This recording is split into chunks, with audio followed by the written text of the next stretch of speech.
Win number 17 of the season for Manchester City means they go to within a point, within touching distance of Liverpool. 1-0 the final score. Also pleasing for them to have a clean sheet. Erling Haaland, the match winner. But Akanji was one of those who played his part in defence and was named the Manchester City Player of the Match. Let's hear from him. Well, great victory. Is it a sense of relief or pride at that? Because it was so hard fought. Yeah, it wasn't easy today. Brentford defended really well. We tried to attack from the first minute till the last one. And then, we scored a goal on a counter-attack where we got the ball. Brentford it was close to score a goal, had a good opportunity, and then we got the ball, went on a counter-attack. The defender slipped, Erling went through on goal, and the efficiency was there, and he scored a great goal. Did you know you'd have to be patient today? Because in the first half you had so many chances and many of the defence getting forward as well, but it just never came. Yeah, we know how hard it is to play against Brentford. They defend really well, play a lot of long balls, are really good on set pieces. So we knew it won't be easy playing with a back five. That's why we tried to attack. Didn't go running too many counter-attacks, and I think we did pretty well today. I can't remember any big chances they had, so yeah, we did good defensively, and offensively we stayed patient and waited till we scored a goal. And when you saw Erling Haaland get that opportunity and the defender slipped, did you just know he was going to finish? Yeah, I was just there. I was like, please score. And then the second chance as well with Phil to finish the game. Unfortunately, the keeper made a really good save. He walked with it, but we stayed solid till the end, and that was really important today. And it was the game in hand as well that you had on the other team, so that was important as well to make a statement. Yeah, especially after the game on the weekend, we knew we had to show a reaction, and I think we did that today, and now we have to keep working hard and improve from game to game. Well done. Thanks for your time. Thank you. Needing to show a reaction today, they did. They got the 3 points. Very important, that game in hand, to get the points on the board. Yeah, of course, this stage of the season, you don't want to drop any points. Even with quite a few games left, you don't want anything out of your hands. You want to be in touching distance to know if you do your job right, you're going to win the Premier League. But he says there the clean sheet was really important. They've not had too many of them lately, so that will give the defence confidence. And you know, if you're going to this stage of the season, keeping clean sheets as a Man City player, you're always going to score goals. So it was a solid all-round defensive performance. He gave credit to the defence of Brentford as well. They were eventually broken down, though, on the break from City. Yeah, I mean, it's Mope who gives the ball away on the edge of the box. I think it was Diaz who reads it. He gives it into Rodri and he looks to play forward quicker. That's what we were screaming out for at half-time. I think they were too ponderous. There he gets it. Look at this pass from Rodri. Like forward, Alvarez, forward, puts them under pressure like we saw against Liverpool when they couldn't handle it. They were slipping all over the place and he slipped there. I mean, you're putting him under pressure. He has to chase the big man and he couldn't do that. When he's defending his box, he's fine. Ayer and Ben Mee. But when they're asked... They get run at like this, you know, by that monster of a striker. He's incredible. And as soon as he went through, you knew he was going to score. But it was incisive. You know, they're passing it forward for the first time possibly in the game. I thought they were a little bit too ponderous today and a little bit boring to watch. And I don't say that often about Man City. But they can counter with the best of them, with Liverpool. I think what set them apart is they can also control the game, but they're trying to control the game too much. And at times, I think they can play forward quicker. And you saw it happened on that occasion, and Brentford can't handle that. Erling Haaland has now scored against every single Premier League team that he's faced. You both sat here before the match and said, whatever happened at the weekend, he'll be glad that there was a game so soon. He'll be back on the score sheet. You were right. Yeah, it was frustrating even to watch first half. We need to stick our neck out there, really. A little bit. It's frustrating to watch the first half, and it would have been for him because all the chances were falling around him. He didn't have anything clear cut, and the second half sort of started like that. But the one sniff he got, it was quick passing the first time, and at the centre half they have to move their feet. This is the pass that made it for me, the quick one there. The defender then has to move his feet quickly. He unfortunately slips. Haaland has a couple of touches. You know, he gets his head up right on the last touch. I think his mind's made up. He's going that side, and it was clinical. You do fancy him in those positions to score. Some strikers you don't get that feeling. With Erling Haaland, you get the feeling he's going to score. If you were Christopher Ayer, what would you have done there, Tim? As soon as he slipped, I would have grabbed his foot like a rugby player and tripped him up and took a yellow card. Begged for a yellow card, not a red. Yeah. I think it's because it's him. I mean, other strikers, you would take your chances that the goalkeeper might make a save. Because he went through, I would reach as far as I can and try and bring him down. It's your only chance of saving a goal there. When you won't go 1-0 behind, then you're chasing the game, and then they could have scored more. Yeah, that was the goal that separated the two sides, that got City back to winning ways, that got them 1 point behind Liverpool. And it was a change from what we had seen, how they struggled to really break this Brentford side down. You talked quite interestingly off air about how much City must work on that in training, just trying to break teams down that have everybody back. Yeah, that's it. You watch City play, and so much of the players in that last third just outside the opposition's penalty box, and they go from side to side. And we're just talking that they have so much training sessions thinking, right, how do we break this to? How do we find a little bit of space? How do we make a bit of movement, get the timing right to either get a shot off or hang it up, cross shot? It must be frustrating to try and break down at times, but that's where you probably look for your players like Foden and De Bruyne. They're so special and unique at breaking teams down. It's because the areas are so tight, when they're so compact with the defenders and the midfield areas, there's not a lot of room to work in. And they've got likes of Bernardo who can work in that tight area, Phil Foden. We were so surprised at De Bruyne. There must be a problem with him, or he wanted to give him, or he's so stubborn. When they were shouting his name, the crowd, he must have thought, no, I'm not bringing him on. He gave him the full 90-minute rest today, so he'll be back the weekend against Bournemouth, you would think. But it makes life so easy when you get Kevin De Bruyne on there, because when you can't see a pass and no one else can see it, he sees something different. Even though they've got magnificent players there at Man City, he's completely different to all of them. He sees a pass. He's disguised passing. He's an incredible footballer, and I was really surprised we didn't see him tonight. I want to stick with you, Tim, because you mentioned that City were a little bit flat, and you were surprised by that. Yeah, a little bit slow and ponderous in the build-up. You have to give. Look, there's a chance for Alvarez to really get the defenders here, and his teammates to get into support, but they don't, and they cover back. I mean, the Brentford players are running back with more urgency there and getting back in. I mean, this is uncharacteristic. I mean, this is Bernardo Silva. I'm going to let him off the hook here. I mean, that's probably the first time he's kicked a ball out of play and not to his teammates since he's been at the football club, which is about 25 years. So I'm going to let him off of that one. But it's just a little bit sloppy at times. That's Phil Foden. I thought he had a decent game tonight. He was the one who I felt could open them up. But when you get an opportunity like here, go. What are you good at? I mean, he's not Jack Grealish where he just balances the play. Get at people there. He's got a 1v1 in front of him, but he just slows it up. And he chops back, and then they just circulate the ball around the other side. I mean, it wasn't fantastic to watch. And like I say, I don't say that often about Man City. I mean, this little genius. I mean, for me, he's one of the best players. What do you think of him, Gal? He's an incredible player, and Phil Foden. Yeah, fantastic player today. Another great game. You're looking at him to break teams like Brentford down that are sitting deep. Yeah, the whole performance, you felt a little bit flat feeling, and you do get them in phases of the season. You can't continuously dominate teams at high tempo, and you had that feeling. You felt it in the crowd early on. We're waiting for the atmosphere. They're waiting for Man City to do something to raise the atmosphere. It didn't quite happen, a vintage Man City performance, but a 1-0 before, Pep would have taken it, the fans would have taken it, and the clean sheet, as we've said, was a big bonus too. I always thought that is what set Man City aside from Liverpool, even Liverpool. Liverpool play one way, it's 100 mile an hour, and they play to their front three. Yeah. Even though they've changed it now, it's the same characteristics. They like to put teams under pressure. They don't like building up through the midfield too much, and they're very effective at it. But like Gareth said, you can't do it all the time. Sometimes you run out of steam doing that.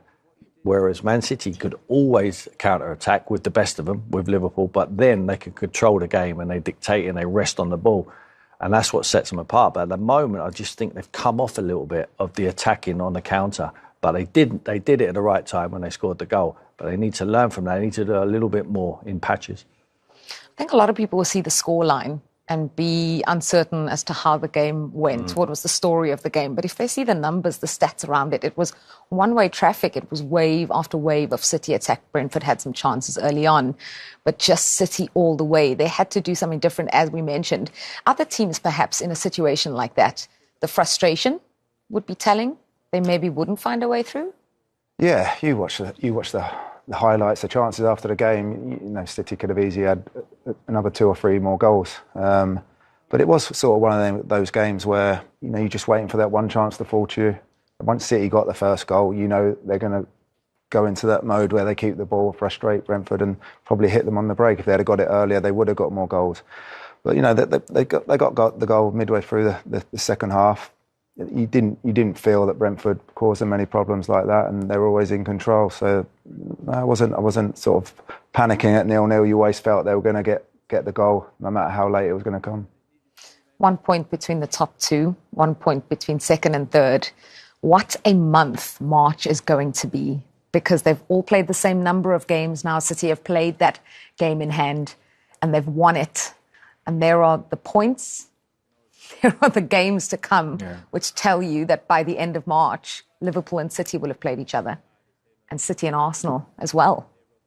Well, that Liverpool game at Anfield is the one what's standing out to me. I think Arsenal got decent fixtures, really decent fixtures, until they play Man City, of course. But it's the head-to-heads. Whoever wins the head-to-heads will go on and win the league. And I say it time and time again, I always try and build a case for Liverpool and Arsenal, but in the end, I think anyone finishes above Man City win the Premier League, because I still think they're the best. I think they've got the best manager. I think they've got overall the best players, the best squad certainly, and they've got the man up front who we saw tonight. Not at his best, but he don't need to be at his best. Who missed a hatful of chances at the weekend, just takes it out of his mind, goes 1v1, still got a lot to do, and you know he's going to score. In the scruffy games, he will score the goals, which will make the difference. I don't think the other teams have got that. You're looking at those fixtures and I'm trying to see who has the tougher run. It's this point of the season where every game is a game that you just don't know what's going to happen. You can't call it. Everyone's playing for something.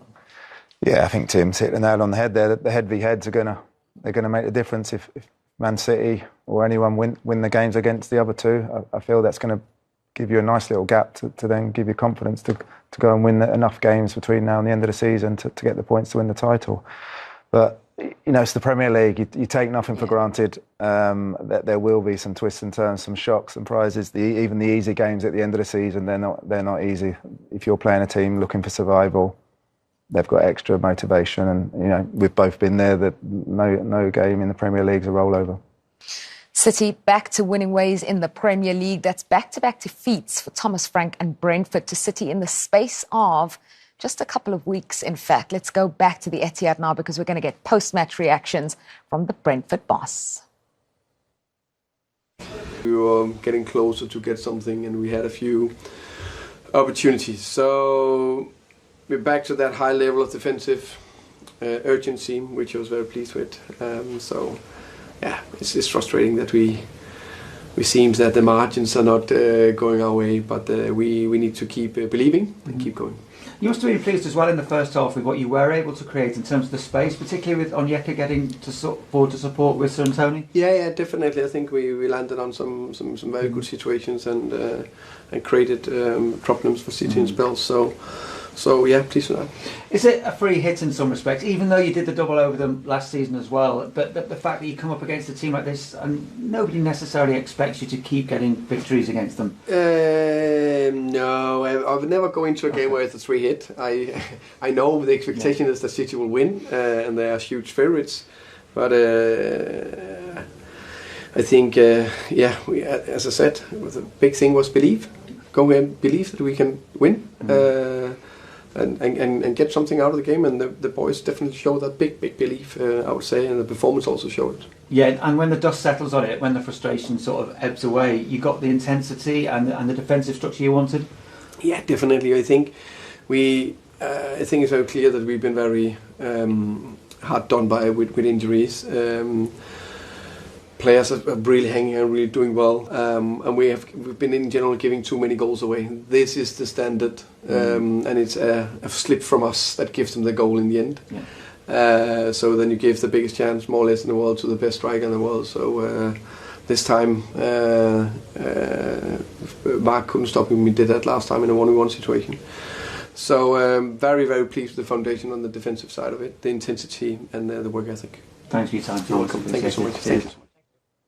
That's 11 defeats in 14 league games for Brentford, 30 goals conceded, only 1 clean sheet.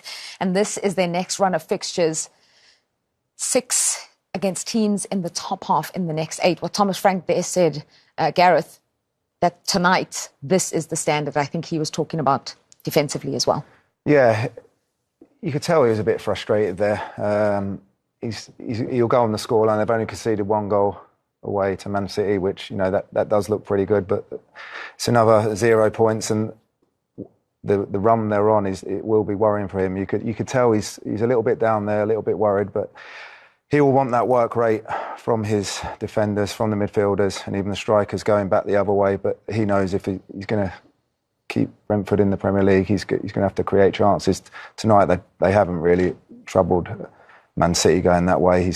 He'll look to keep that work rate going backwards, but they'll stay in the Premier League by scoring goals. West Ham up next, a tough run of fixtures for them. Well, the next three are the London Derby fest, isn't it? So it's always difficult in the derbies, the emotions of the game. Possibly West Ham game is the easiest of the three there.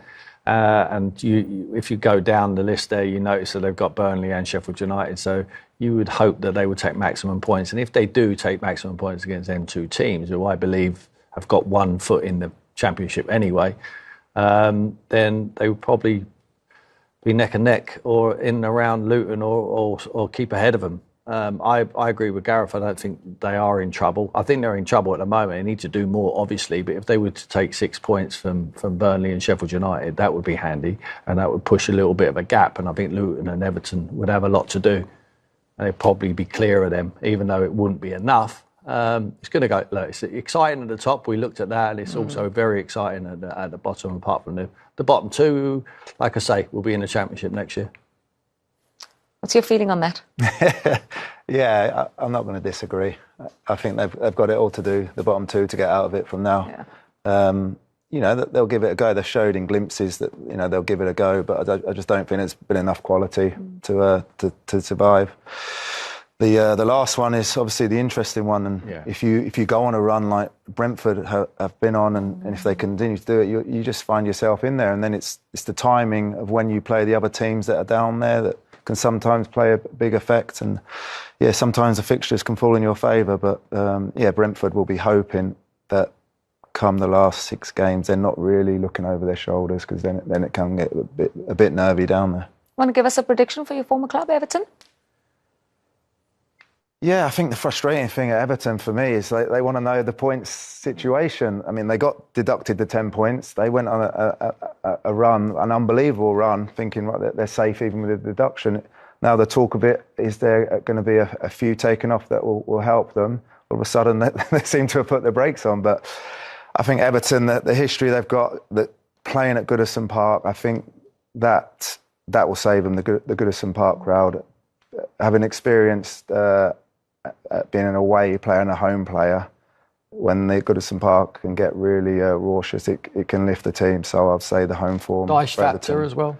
Yeah, Dyche has got enough know-how as well. You know, you watch them yesterday, they seem to be lacking in confidence a little bit, but I think when it comes to it, Goodison Park, Sean Dyche's experience and just the group of players they've got there, I think they'll have enough to survive.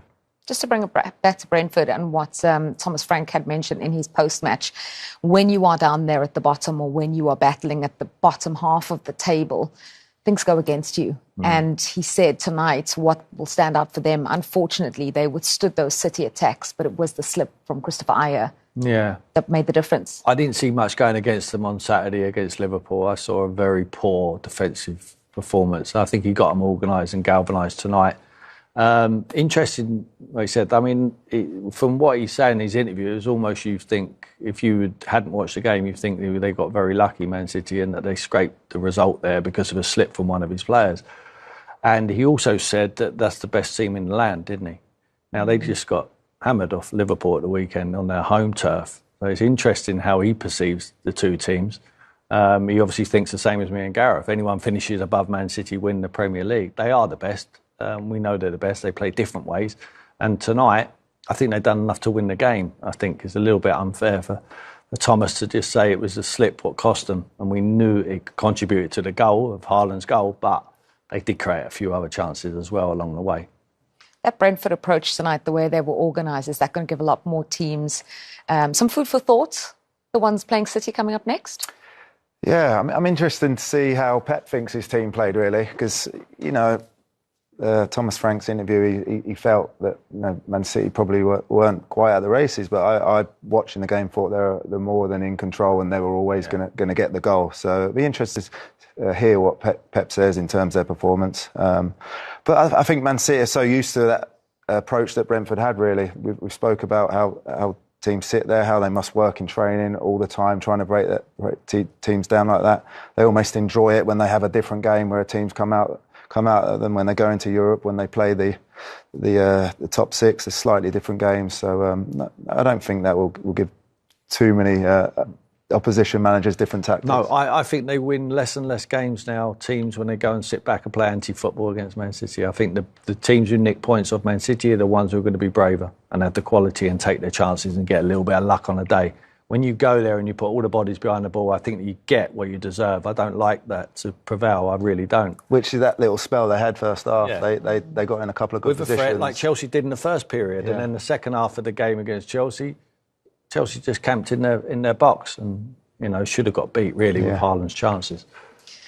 Every time the top three play now, it's going to be about who plays first, who can get the first punch in, who can then react and how they're going to react. City have done the business tonight. Liverpool play tomorrow against Luton.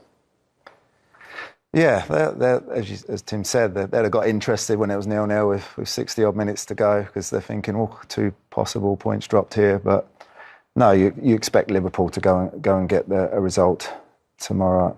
I can't see any other result than Liverpool winning the game. They seem to be in good form. Obviously, the couple of injuries will be their only concern at this stage of the season, and the one to Jota looks pretty bad, so that's a negative for those. But no, I can't see any other result than a 3 points. You always hear managers and players say, we just take care of we're not worried about it. That was a load of nonsense. Gareth will tell you. Yeah, they were tuned in there tonight, hoping that Brentford would do them a favour. Checking their phones. Yeah, much more difficult now in the age of social media. Exactly, the results are just all over. The result that matters tonight is that Manchester City are back to winning ways. Erling Haaland on the score sheet, the match winner tonight. And the difference between themselves and Liverpool will play tomorrow, just 1 point. Thank you to all of you. We'll see you next time. Thoughts on the Manchester City versus Brentford game ending in City winning 1-0. At the offset, you might have thought this game is done and dusted since City won 3-1 at Brentford home ground on the 5th of this month, and this game is in the Etihad.